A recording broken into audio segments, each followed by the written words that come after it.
ഇത്തവണത്തെ സ്റ്റേറ്റ് അവാർഡൊക്കെ പരിശോധിച്ചാലേ ജനപ്രിയ ചിത്രങ്ങൾക്കാണ് ഒരുപാട് അവാർഡൊക്കെ കിട്ടിയിരുന്നത്. അപ്പൊ അടുത്ത പ്രാവശ്യം സ്റ്റേറ്റ് അവാർഡിന് ഇപ്പോഴേ പ്രതീക്ഷ ഉണ്ടോ? എന്തായാലും പ്രതീക്ഷിക്കുന്നില്ല. പിന്നെ പ്രതീക്ഷിക്കാതിരിക്കുന്നതാണ് നല്ലതെന്ന് തോന്നുന്നു.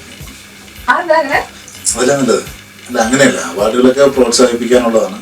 അതിപ്പോൾ എല്ലാവർക്കും കൊടുക്കാൻ പറ്റില്ലല്ലോ. ഇനി എത്രയോ വർഷം ഇങ്ങനെ കിടക്കാൻ ഒരുപാട് സിനിമകൾ വരാനുണ്ട്, അല്ലെങ്കിലും പല സിനിമകളും ഇറങ്ങിയിട്ടുണ്ട്.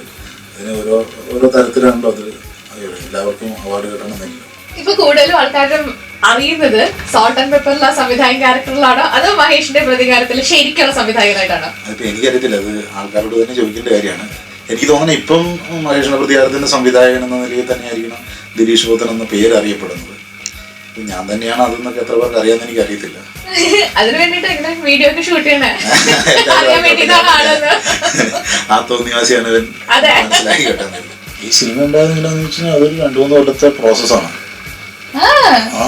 2-3 കൊല്ലം മുമ്പ്, ഒരു 3 വർഷം മുമ്പ് ശ്യാം അവന്റെ നാട്ടിൽ നടന്ന എൻ്റെ ഫാദറിന്റെ ഒരു ഫ്രണ്ടിന് പറ്റിയൊരു ചെറിയൊരു ഇൻസിഡന്റ് ഇങ്ങനെ വെറുതെ വർത്തമാനം പറഞ്ഞുകൊണ്ടിരുന്നതിനിടയ്ക്ക് എന്നോട് പറഞ്ഞതാണ്. അതാണ് പിന്നെ അന്ന് ഏകദേശം ഒരു 4-5 മണിക്കൂർ ഞങ്ങൾ ആ ഇൻസിഡന്റിനെ കുറിച്ച് ചർച്ച ചെയ്ത് കഴിഞ്ഞപ്പോഴത്തേക്ക് അതൊരു സിനിമയ്ക്ക് പറ്റി ചെറിയ കഥയായിട്ടുണ്ടായിരുന്നു.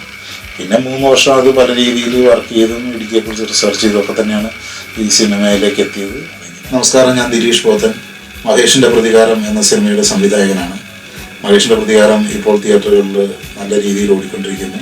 വളരെയധികം സന്തോഷം. അപ്പോൾ തിയേറ്ററിൽ വന്ന് കണ്ട് ഞങ്ങളെ സപ്പോർട്ട് ചെയ്ത എല്ലാ പ്രേക്ഷകർക്കും നന്ദിയുണ്ട്.